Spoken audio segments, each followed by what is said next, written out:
All right.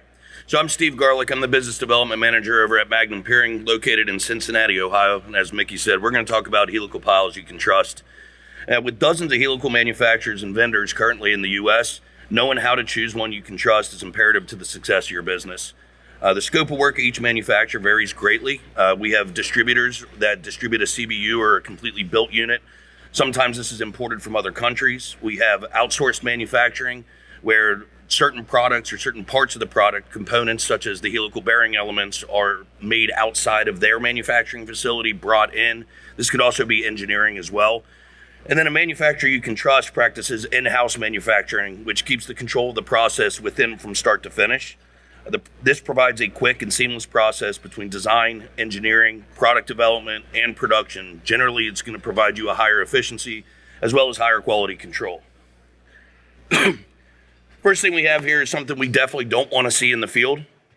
And the quality of couplings from manufacturer to manufacturer varies greatly. The variation is typically observed in the bolt holes or the hardware that's used. It's usually having the bolt holes oversized or the hardware undersized, as you see in this picture. It's more common with manufacturers that also do install. And the belief is that it increases the speed of install, but you sacrifice the quality of the end product. So as seen in this picture, the bolt holes have been field verified to be a 1/4 inch or larger than the connection bolts. This introduces slack and causes excessive deflection, especially when the pile is under compression and tensile loads. So a bolt hole that's oversized only 1/4 of an inch on a pile that has 5 loose connections actually has 1 1/4 inch of deflection just in the couplings themselves. This causes differential settlement, tilting, and damage to the structures that they support. So as depicted in Table J3.3 from AISC 360, standards require that bolt holes in the fabricated steel components be only 1/16 of an inch larger than that of the connecting hardware. So a manufacturer you can trust is familiar with all governing codes, uses the latest in CNC technology, and has a stringent quality control program in place to ensure compliance and consistency. Another thing we don't want to see in the field is materials that are damaged. So procurement of steel tube or pipe is a major component of a helical pile, and it can prove to be difficult to obtain in a fast-paced construction environment. So many helical vendors have found that sourcing new mill secondary steel shaft materials helps combat this. This steel can have latent defects and slight variations from tube specifications, such as thickness, strength, hardness, chemical composition, and ductility variations. So a manufacturer you can trust should have stringent protocols for receiving and accepting any raw materials in. This includes requiring raw material suppliers to perform thickness verification, frequent hardness checks, as well as chemical and mechanical coupon tests. In addition, a trustworthy manufacturer will require in-house hardness testing and supplemental thickness checks on any materials they receive, as depicted in these photos here, and then also have a program for material disqualification if it doesn't meet the standards. Another thing we don't want to see in the field with coatings. And during the installation process of a helical pile, zinc coatings deposited from inferior processes such as electroplating, flow coating, and spray galvanizing simply scrape away during installation of a helical pile due to abrasion in the soil. If the steel hasn't been properly prepped to accept the coating, flaking can actually occur even without the abrasion. So a manufacturer you can trust rely on hot dip galvanizing per AISC 153 and 123, wherein the zinc is chemically bonded with the underlying steel, forming a coating harder than quartz and resistant to abrasion. They should also utilize a shot blasting raw material, and this is to remove rust and scale off the product prior to galvanizing, and this allows proper bonding of the coating of the steel. So in the picture on the left, that's as it comes in, and the picture on the right, on the same picture, is after being shot blasted.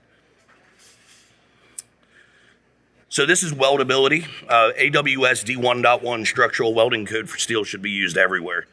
This gives procedure for performing welds on certain listed materials, as well as testing and qualification procedures for listed and unlisted materials. So this should be used by manufacturers to qualify their welders prior to employment and as well as while they're employed there. Most of the welds in the helical industry are performed on unlisted materials, whereas the weld procedure has not actually been set forth. So a manufacturer you can trust develops this weld procedure for these unlisted materials and uses the required testing and qualification procedures to prove the weld strength. They do this by performing a bend test and then also confirm the weld size, fusion to the base metal, and penetration into the base metal by performing a macro cross-section face check, which you see in the bottom right there.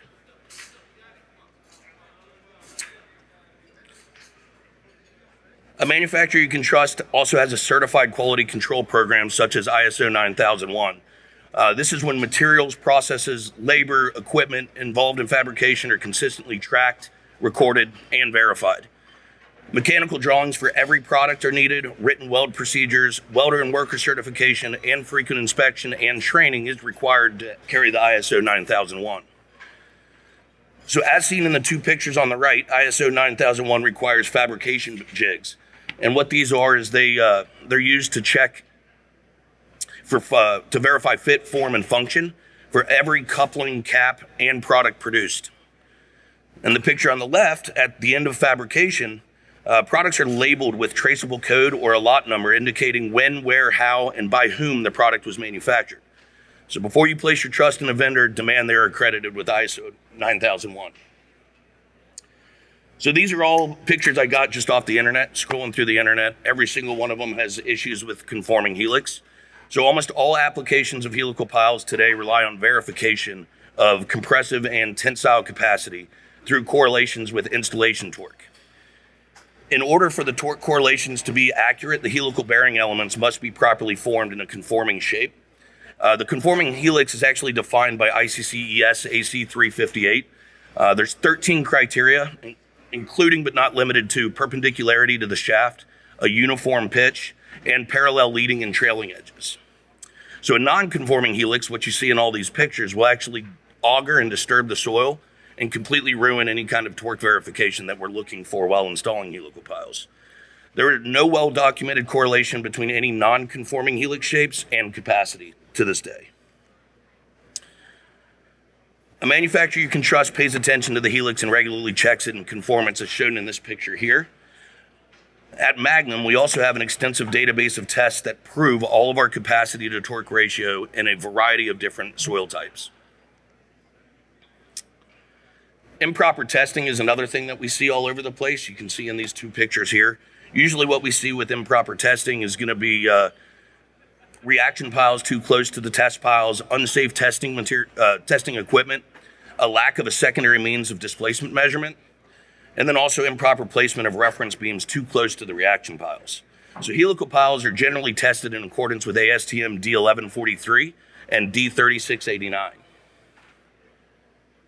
So as you can see here, a manufacturer you can trust knows the ASTM standards and are inside and out, and produce test results that you can rely on. Magnum provides load testing services, training, engineering reports, and equipment to all of our clients. So a manufacturer you can trust has the capabilities to provide you in-house support from the beginning of the project through to the very end. When you choose Magnum, you become part of our team and gain access to our entire family of companies, including engineering support, material support, and equipment support. So why do you choose a manufacturer you can trust? One is safety. So Magnum is committed in providing the safest, most reliable product in the industry. We do this by testing our raw material, engineering our products, and ensuring the highest quality, craftsmanship, and supporting our clients 100% through to the end of every job. Number two is schedule. So Magnum's state-of-the-art manufacturing facility will get your project started on time, every time. Our in-house support teams and traceability programs will keep your project on time even while working through change orders or change conditions. Economy. So the most economical products are not the cheapest. They're the ones that provide the most value to every project or to your project.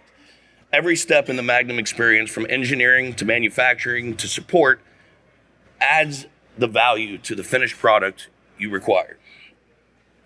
And reputation. Let's be honest, in the construction industry, reputation is everything. And it can be easily influenced by the products you install. Magnum works with our clients to build an esteemed reputation by consistently delivering a valuable, safe product on time.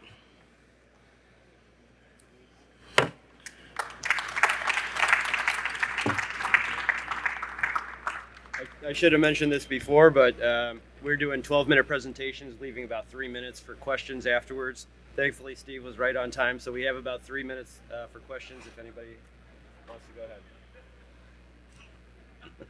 ahead. Next. Yeah, Dan. 100%.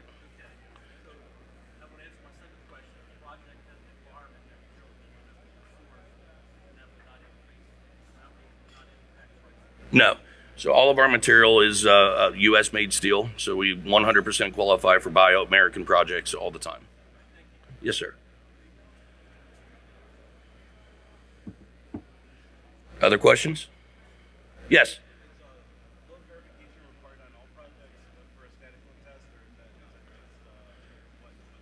It's based from project to project, so it might be required on some, but not all of them. Dr. Perko? I don't understand this hardness testing. How does that help you prevent the material damage?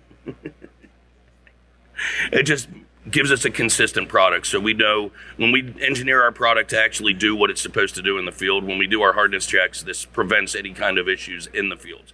So it helps prevent or reduce any kind of damaged piles in the field when we're putting a large amount of torque and so forth on the piles.